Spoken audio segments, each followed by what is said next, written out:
सत्संगत जी, प्यार से कहना धन निरंकार जी। स्वागत है आप सभी का हमारे YouTube चैनल सोना इंस्पायर विचार पर।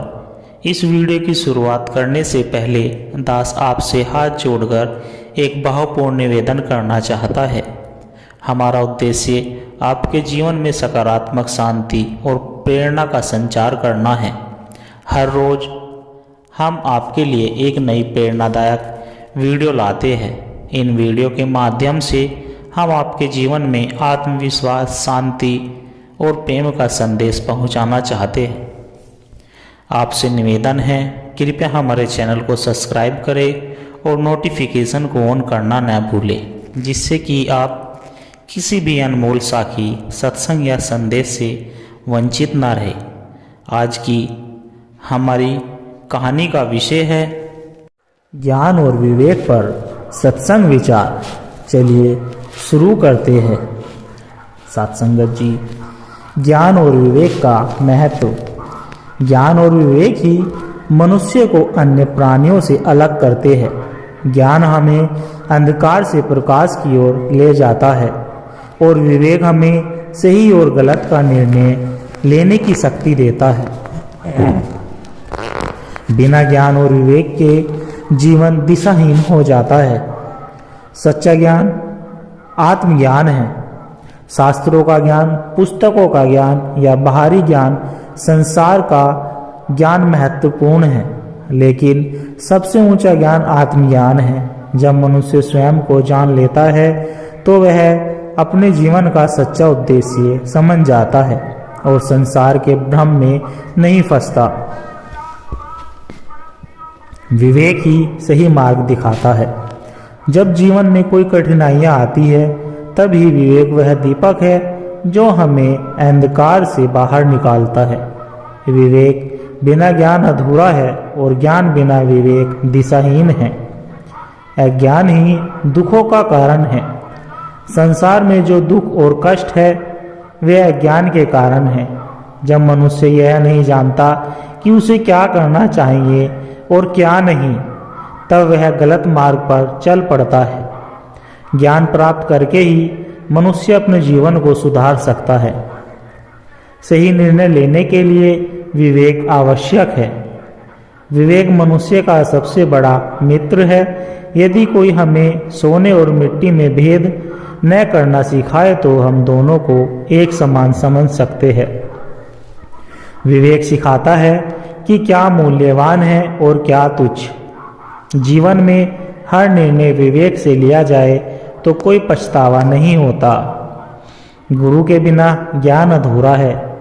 जिस तरह सूरज के बिना प्रकाश संभव नहीं, उसी तरह गुरु के बिना सच्चा ज्ञान संभव नहीं।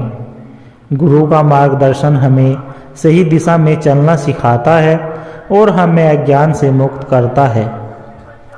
सच्चा ज्ञान अहंकार को नष्ट करता है। जो व्यक्ति वास्तव में ज्ञानी होता है वह विनम्र होता है। सच्चा ज्ञान प्राप्त होने पर अहंकार स्वतः ही समाप्त हो जाता है, क्योंकि ज्ञानी जानता है कि वह ब्रह्मांड की विशालता के सामने कुछ भी नहीं है। विवेक से मोह का नाश होता है। मोह मनुष्य को बंधन में डालता है, लेकिन विवेक उसे मुक्त करता है। यदि कोई व्यक्ति मोह में फंसा रहेगा तो उसे सच्चे सुख की प्राप्ति नहीं होगी। विवेक से ही हम यह समझ सकते हैं कि संसार में कुछ भी स्थायी नहीं है। ज्ञान और कर्म साथ साथ चले। ज्ञान तभी सार्थक है जब उसे कर्म में उतारा जाए। केवल शास्त्रों को पढ़ना या प्रवचन सुनना पर्याप्त नहीं है, बल्कि ज्ञान के अनुसार आचरण करना ही असली भक्ति और साधना है। सच्चा ज्ञानी वही है जो सेवा में तत्पर रहता है। जिस व्यक्ति ने सच्चा ज्ञान प्राप्त कर लिया वह सेवा में लग जाता है। उसी बुद्धि स्वार्थ से मुक्त होती है और वह पूरे संसार को अपना परिवार मानता है। सेवा से ही ज्ञान और विवेक का सही उपयोग होता है। ज्ञान और विवेक मनुष्य के जीवन को सुंदर और सार्थक बनाते हैं। जो व्यक्ति सच्चे ज्ञान को अपनाता है और विवेक से जीवन जीता है वही सच्चे सुख और शांति को प्राप्त करता है। सत्संग का महत्व। सत्संग हमें आत्मज्ञान की ओर ले जाता है। जिस प्रकार कोयले की ढेरी में एक जलता हुआ कोयला सभी को जलाकर प्रकाश फैला देता है, उसी प्रकार सत्संग हमें ईश्वर से जोड़कर जीवन को प्रकाशित कर देता है। सच्ची भक्ति का मार्ग। भगवान की भक्ति में मन को तल्लीन करने से ही वास्तविक शांति मिलती है। संसार के मोह में लिप्त व्यक्ति सदा अशांत रहता है, लेकिन जो ईश्वर के नाम में रम जाता है वह हर परिस्थिति में आनंदित रहता है। मन का नियंत्रण ही सच्ची साधना। जिसने मन पर विजय पा ली उसने संसार पर विजय पा ली। हमारा मन ही हमारे दुखों का कारण है और मन को साधकर हम मोक्ष प्राप्त कर सकते हैं। सेवा से ही जीवन सार्थक होता है। सच्ची भक्ति केवल प्रार्थना तक सीमित नहीं होती, बल्कि यह सेवा में परिलक्षित होती है। जो दूसरों की सेवा करता है वह वास्तव में ईश्वर की सेवा करता है। संतोष ही परम सुख है। संसार में न तो धन से सुख मिलता है और न ही किसी अन्य वस्तु से। सच्चा सुख केवल संतोष में होता है। संतोषी व्यक्ति हर परिस्थिति में सुखी रहता है। सत्य और अहिंसा का मार्ग। सत्य और अहिंसा ही धर्म के मुख्य आधार है। जो व्यक्ति सत्य को अपनाता है और अहिंसा के मार्ग पर चलता है वह ईश्वर के सबसे निकट होता है। कर्म ही पूजा है।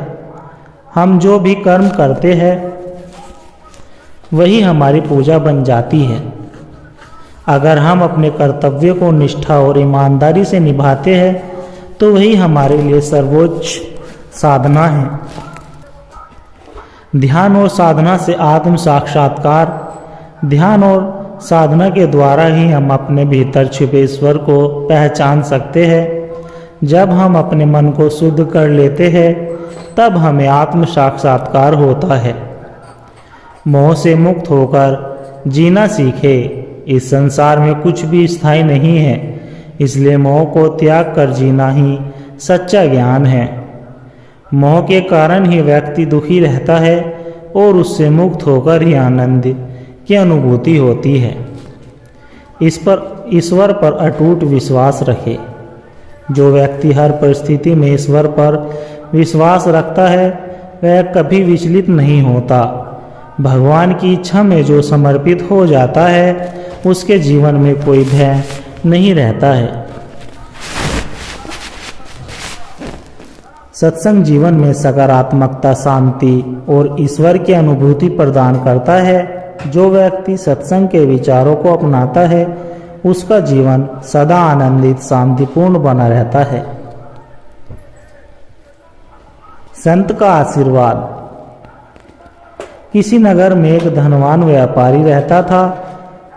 उसके पास अपार संपत्ति थी, लेकिन फिर भी वह सदैव चिंता और अशांति से घिरा रहता था। उसे हमेशा यही डर लगा रहता था कि कहीं उसकी संपत्ति नष्ट न हो जाए या उसे कोई धोखा न दे दे। दिन रात धन की चिंता में डूबे रहने के कारण उसे न तो शांति मिलती थी और न ही चैन की नींद आती थी। एक दिन नगर में एक महान संत का आगमन हुआ। वे अपनी अद्भुत शिक्षा और प्रेममयी वाणी से लोगों के जीवन में परिवर्तन ला रहे थे। व्यापारी ने भी उनके सत्संग में जाने का निश्चय किया। सत्संग में पहुंचकर व्यापारी ने संत से अपनी समस्या बताई। गुरुदेव, मेरे पास सब कुछ है, धन संपत्ति, परिवार, वैभव, लेकिन फिर भी मैं अंदर से बहुत अशांत हूँ। मैं चैन की नींद नहीं सो पाता और हमेशा किसी अनहोनी की चिंता में डूबा रहता हूँ। कृपया मुझे शांति का मार्ग दिखाइए। संत मुस्कुराए और बोले, बेटा, अगर तुम सच में शांति चाहते हो तो तुम्हें एक कार्य करना होगा। तुम अपनी सबसे प्यारी वस्तु किसी जरूरतमंद को दान दे दो। व्यापारी को यह सुनकर अचंभा हुआ। लेकिन उसने संत की बात मानने का निश्चय किया। उसने बहुत सारा धन गरीबों में बांट दिया, लेकिन फिर भी उसकी बेचैनी खत्म नहीं हुई। वह फिर से संत के पास गया और अपनी समस्या बताई।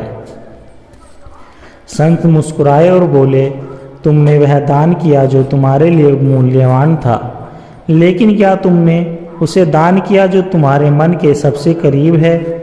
व्यापारी ने सोचा और कहा, गुरुदेव, मेरे लिए सबसे प्रिय वस्तु मेरा यह सोने का कंगन है। इसे मैं कभी अपने से दूर नहीं करता। संत बोले, तो जाओ और इसे किसी ऐसे व्यक्ति को दे दो जिसे वास्तव में इसकी आवश्यकता हो। व्यापारी ने अनमाने मन से अपना सोने का कंगन लिया और एक गरीब व्यक्ति को दे दिया। आश्चर्यजनक रूप से जैसे ही उसने यह किया, उसके मन में एक भारी बोझ उतर गया। उसे ऐसा लगा जैसे वर्षों पुरानी कोई बेड़ी टूट गई हो। पहली बार उसने सच्ची प्रसन्नता और हल्कापन महसूस किया। व्यापारी दौड़ता हुआ संत के पास आया और बोला, गुरुदेव, आज पहली बार मैंने सच्चे आनंद और शांति का अनुभव किया। धन से बंधे रहने के कारण मैं सदैव चिंता में रहता था, लेकिन जैसे ही मैंने उसे मुक्त किया, मेरा मन भी मुक्त हो गया। संत ने प्रेम पूर्वक कहा, वत्स, यही जीवन का सत्य है। जो वस्तु हमें बांधती है वही हमारे दुखों का कारण बनती है। त्याग और संतोष में ही सच्चा सुख है। जब तक तुम वस्तुओं से मोह रखोगे, वे तुम्हें बंधन में रखेगी, लेकिन जब तुम उन्हें त्याग कर ईश्वर में मन लगाओगे तो सच्ची शांति प्राप्त होगी। सत्संगत जी, यह कथा हमें सिखाती है कि सच्ची शांति बाहरी संपत्ति में नहीं बल्कि आंतरिक संतोष और त्याग में है। जब हम अपनी प्रिय वस्तुओं के प्रति आसक्ति छोड़ देते हैं, तब हमें असली आनंद और मानसिक शांति की प्राप्ति होती है। राजा और सन्यासी, आत्मज्ञान की यात्रा। बहुत समय पहले की बात है। एक राज्य में राजा अर्जुन सेन राज करता था। उसका साम्राज्य बहुत बड़ा और उसके पास असीम धन, ऐश्वर्य और शक्ति थी, लेकिन फिर भी वह हमेशा बेचैन और अशांत रहता था। उसके मन में यह प्रश्न बार बार उठता, इतनी संपत्ति और वैभव होने के बाद भी मैं भीतर से खाली क्यों महसूस करता हूँ। एक दिन उसके राज्य में एक महान सन्यासी आए। उनकी ख्याति दूर दूर तक फैली हुई थी। वे जीवन के गूढ़ रहस्यों को जानते थे और जो भी उनसे मार्गदर्शन लेता उसे आत्मज्ञान की प्राप्ति होती। राजा ने उनसे मिलने का निश्चय किया। राजा ने सन्यासी के पास जाकर विनम्रता से पूछा, गुरुदेव, मेरे पास सब कुछ है, लेकिन फिर भी मेरे मन को शांति नहीं मिलती। मुझे बताइए कि सच्ची शांति और आनंद कहाँ मिलता है। राजा ने सन्यासी की ओर मुस्कुराते हुए देखा और कहा, राजन, यदि तुम सच में आत्मज्ञान चाहते हो तो तुम्हें मेरी एक शर्त माननी होगी। राजा ने श्रद्धा से सिर झुकाया और बोला, गुरुदेव, मैं आपकी हर शर्त मानने को तैयार हूँ। सन्यासी बोले, तो फिर आज से 7 दिन बाद मेरे आश्रम में आओ, लेकिन एक शर्त है, तुम्हें अपना पूरा राजपाट और सभी सांसारिक सुख छोड़कर आना होगा। राजा यह सुनकर हैरान रह गया। वह पूरी रात इस विचार में खोया रहा, क्या वह वास्तव में अपना राज्य छोड़ सकता है? लेकिन आत्मज्ञान की तीव्र इच्छा ने उसे तैयार कर दिया। 7 दिन बाद राजा अपने महल, धन दौलत और शाही वस्त्रों को त्याग कर सन्यासी के आश्रम पहुंचा। अब वह साधारण वस्त्रों में था और उसके पास कुछ भी नहीं था। सन्यासी ने राजा का स्वागत किया और कहा, राजन, अब तुम जीवन के वास्तविक सत्य को जानने के लिए तैयार हो, लेकिन इससे पहले तुम्हें मेरी एक और परीक्षा देनी होगी। राजा ने उत्सुकता से पूछा, गुरुदेव वह परीक्षा क्या है? सन्यासी बोले, तुम्हें जंगल में जाना होगा और वहाँ 1 महीने तक ध्यान और साधना करनी होगी। भोजन और पानी के लिए किसी पर निर्भर नहीं रहना, जो प्रकृति दे उसी में संतोष करना। यदि तुम इस परीक्षा में सफल रहे तो मैं तुम्हें एक सच्चा आत्मज्ञान का रास्ता दिखाऊंगा। राजा ने इस चुनौती को स्वीकार कर लिया और जंगल में चला गया। पहले कुछ दिन बहुत कठिन बीते। महल में हर सुविधा पाने वाला राजा अब जंगल में अकेला था। उसे भोजन खोजने में कठिनाइयाँ होती, कभी फल मिलते तो कभी नहीं, लेकिन धीरे धीरे उसने प्रकृति के साथ सामंजस्य बैठना सीख लिया। वह ध्यान करने लगा और अपने भीतर झांकने की कोशिश करने लगा। धीरे धीरे उसे एहसास हुआ कि उसकी शांति भारी चीज़ों पर निर्भर नहीं करती, बल्कि उसके अपने मन के भीतर थी। 1 महीने बाद वह फिर से सन्यासी के पास लौटा। अब उसके चेहरे पर एक अलग चमक थी, आंखों में संतोष और मन में गहरी शांति। सन्यासी ने राजा को देखकर कहा, अब बताओ राजन, तुम्हें शांति कहाँ मिली? राजा ने उत्तर दिया, गुरुदेव मैं पहले समझता था कि शांति मेरे राज्य, धन या ऐश्वर्य में है, लेकिन अब मुझे एहसास हुआ कि शांति बाहरी चीज़ों में नहीं बल्कि हमारे मन के भीतर होती है। जब मैंने अपने मन की इच्छाओं को नियंत्रित किया और स्वयं को संसार के बंधनों से मुक्त किया, तब मुझे सच्चे आनंद की अनुभूति हुई। सन्यासी प्रसन्न हुए और बोले, यही सत्य है राजन। जब तक मन बाहरी वस्तुओं पर निर्भर रहता है तब तक अशांति बनी रहती है, लेकिन जब भीतर की ओर मुड़ता है और आत्मज्ञान की ओर बढ़ता है तब वास्तविक आनंद मिलता है। यह कथा सत्संग जी, यह कथा हमें सिखाती है कि सच्ची शांति और आनंद बाहरी दुनिया में नहीं बल्कि हमारे भीतर है। जब हम अपनी इच्छाओं और मोह माया से मुक्त होकर आत्मज्ञान की ओर बढ़ते हैं तब हमें वास्तविक सुख और संतोष प्राप्ति होती है।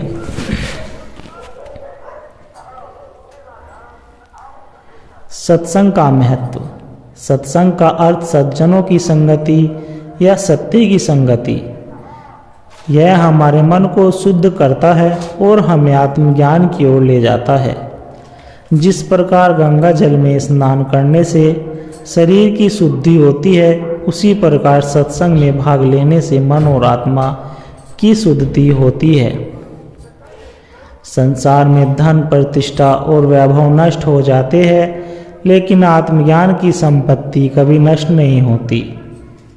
जिसने अपने भीतर छिपे परम सत्य को पहचान लिया, वह संसार के मोह से मुक्त होकर सच्ची शांति का अनुभव करता है। मन की चंचलता ही दुखों का मूल कारण है।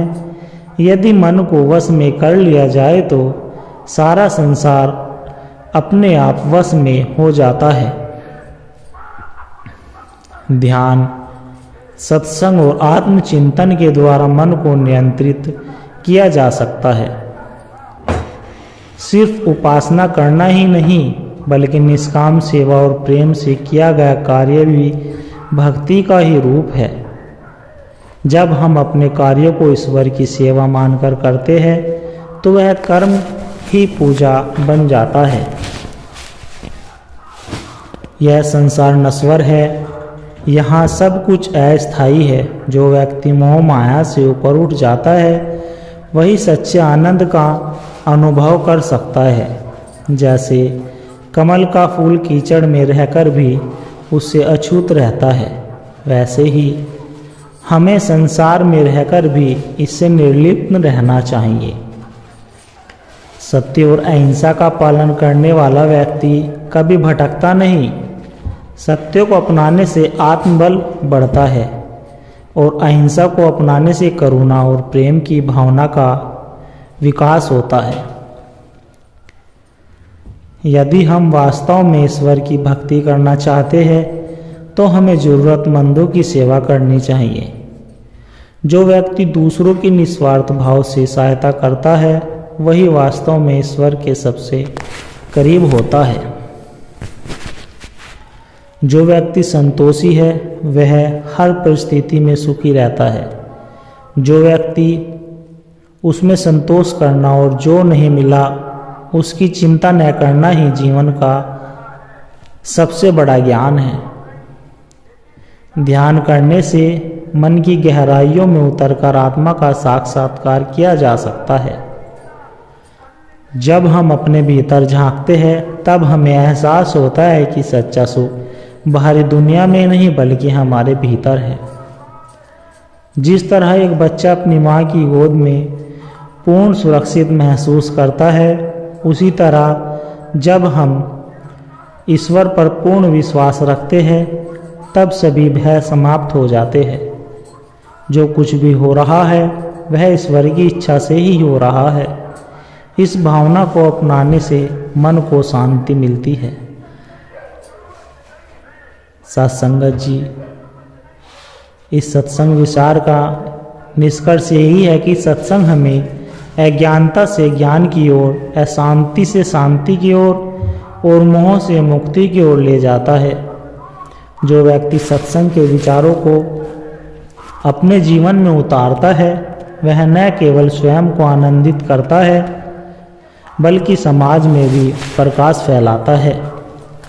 सत्संगत जी, दास के द्वारा कहे गए सत्संग विचार, आध्यात्मिक कहानी विचार अगर आप जी को अच्छे लगे हो तो चैनल को सब्सक्राइब और वीडियो को लाइक ज़रूर कर दे और दास को आशीर्वाद दे कि आप जी के चरणों में हर रोज़ ऐसे ही एक प्रेरणादायक कहानी विचार, सत्संग विचार लेकर आता रहूं। सत्संग जी, बड़े प्यार के साथ कहना जी, धन निरंकार जी।